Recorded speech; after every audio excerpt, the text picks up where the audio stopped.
lorsque on a un maître, on cherche d'abord à faire la volonté de son maître. On ne peut pas servir quelqu'un sans connaître sa volonté. Lorsque Jésus nous montrait l'exemple du service, Jésus servait sur la base de la volonté du Père. Il passait du temps à prier pour connaître la volonté du Père.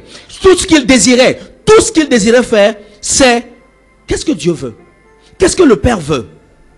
Et quand il connaît ce que le Père veut, alors il s'applique à faire ce que le Père veut. Alors la question que l'on peut se poser aujourd'hui, c'est comment connaître la volonté de Dieu? Alors laisse-moi déjà te dire, on ne peut connaître la volonté de quelqu'un sans connaître la personne. L'erreur que plusieurs personnes font, ils cherchent à connaître la volonté de Dieu sans connaître Dieu. Quel est mon point? Pour connaître Dieu, tu ne peux pas connaître qu'une seule facette de Dieu. Je te montre 3 moyens par lesquels connaître Dieu. Connaître Dieu se fait d'abord par sa parole. Pourquoi le connaître par sa parole? Parce qu'il nous a laissé tout ce qu'il est au travers de sa parole. Lorsqu'il a inspiré la Bible, Dieu n'a pas seulement décrit des événements ou des prophéties de ce qu'il fera, mais il a également parlé de qui il est dans sa parole. Lorsque nous sommes en contact avec la parole de Dieu, en fait, cette parole nous permet tout d'abord de connaître qui est Dieu. La Bible dit dans 2 Timothée 3, versets 16 et 17, la Bible dit, toute écriture est inspirée de Dieu et utile pour enseigner, pour convaincre, pour corriger, pour instruire dans la justice, afin que l'homme de Dieu soit accompli et propre à toute bonne œuvre. Pourquoi est-ce que la Bible parle de ces 4 points?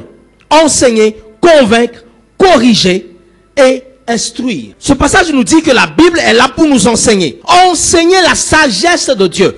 Enseigner qui est Dieu. C'est par les Écritures que nous pouvons connaître Dieu et sa volonté, afin que nous lui obéissons. Bien-aimés, on ne peut pas connaître Dieu sans l'enseignement de sa parole. La deuxième chose que la Bible nous dit, que la parole de Dieu fait, c'est que la parole de Dieu nous convainc. Pourquoi la parole de Dieu nous convainc? Quand nous naissons de nouveau, le changement se produit dans notre esprit, mais notre âme reste intacte. Lorsque nous naissons de nouveau, l'âme ne change pas. Notre manière de raisonner ne change pas. Notre manière de voir ne change pas. En tout cas, pas le jour où nous avons donné notre vie à Christ. Nos émotions ne changent pas. Mais lorsque nous lisons la parole nous convainc. C'est-à-dire, lorsque nous sommes en train de raisonner, la parole de Dieu vient nous convaincre et nous démontrer que ici, tu n'as pas bien pensé. Cette manière de voir n'est pas la bonne. La troisième chose que fait la parole, c'est que la parole corrige. Lorsque nous avons pris une mauvaise décision, lorsque nous sommes dans une voie qui n'est pas la voie de Dieu, c'est la parole de Dieu qui vient nous corriger. La quatrième chose que Dieu fait, c'est que Dieu nous instruit par sa parole. Instruire quelqu'un par sa parole, c'est l'éviter à s'égarer. Dieu utilise sa parole pour nous affermir. Dieu utilise sa parole pour nous préserver. Dieu utilise sa parole pour nous montrer là où nous devons aller. Pour connaître Dieu, nous devons le connaître sur la base de sa parole. Quelqu'un veut-il connaître le succès? C'est par sa parole. Bien aimé. Deuxième moyen de connaître Dieu, et bien connaître Dieu, c'est connaître Dieu par l'obéissance à sa parole. Obéir à la parole de Dieu nous amène à mieux connaître Dieu. On a tous notre opinion de Dieu. Et on pense que Dieu fonctionne d'une manière ou de telle manière, selon l'opinion que nous avons de Dieu. Chacun de nous, on se dit, non, Dieu va faire comme ça. Dieu va agir comme ça. Dieu est comme ça. Mais ça, c'est notre conception de Dieu. C'est quand nous obéissons à ce que Dieu nous dit que nous arrivons à mieux connaître ce Dieu-là. Connaître la volonté de Dieu, c'est obéir à ses instructions. Lorsque nous obéissons aux instructions de Dieu, nous obéissons à la parole de Dieu, nous découvrons de plus en plus qui est Dieu. La troisième manière de connaître Dieu, c'est de connaître Dieu par la communion au Saint-Esprit. Jésus a dit que lorsque l'Esprit de vérité, le Saint-Esprit sera là, il nous enseignera toutes choses. Le Saint-Esprit a vocation de nous enseigner. Et le Saint-Esprit nous révèle Dieu. Regardez comment est-ce que le Saint-Esprit a révélé Jésus à Jean. Jean connaissait une facette de Jésus.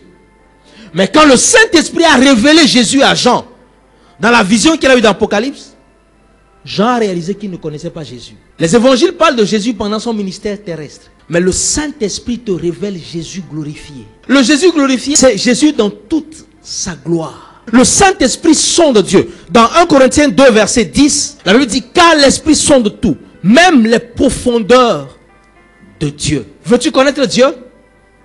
Communie avec le Saint-Esprit. Beaucoup ne cherchent pas la volonté de Dieu. Chercher la volonté de Dieu et chercher la volonté de Dieu pour soi, c'est pas la même chose.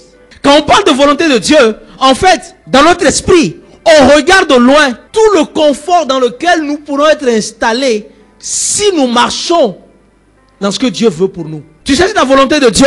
Laisse-moi te donner ce matin la volonté de Dieu. La volonté de Dieu, ce n'est pas pour que tu aies une nouvelle voiture. La volonté de Dieu, c'est que les hommes soient sauvés. Alors la bonne question à se poser, c'est qu'est-ce que je fais pour que cette volonté s'accomplisse? La volonté de Dieu pour toi est cachée dans cette volonté de salut pour l'humanité. Tant que tu n'as pas compris que la volonté de Dieu pour toi est dans la volonté de Dieu pour les hommes, alors tu ne pourras pas la manifester.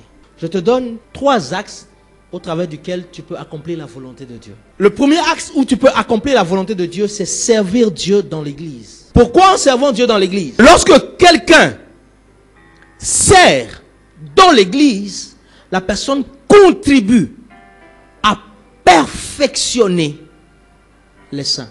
Le deuxième axe pour servir Dieu, bien aimé, nous devons nous lever et servir aussi dans nos nations, pas qu'à l'église.